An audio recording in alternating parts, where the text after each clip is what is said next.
Welcome back to another technical deep dive here in the debug zone.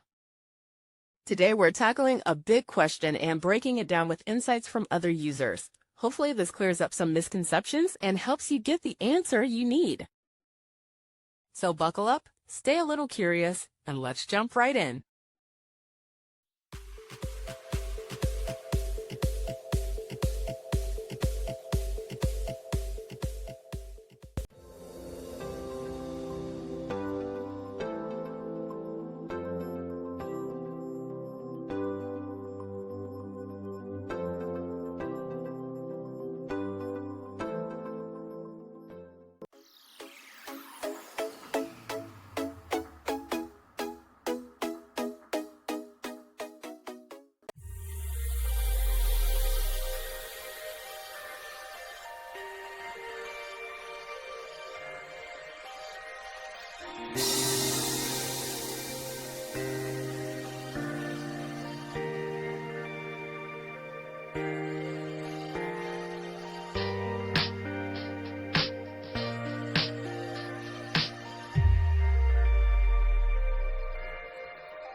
And that's a wrap.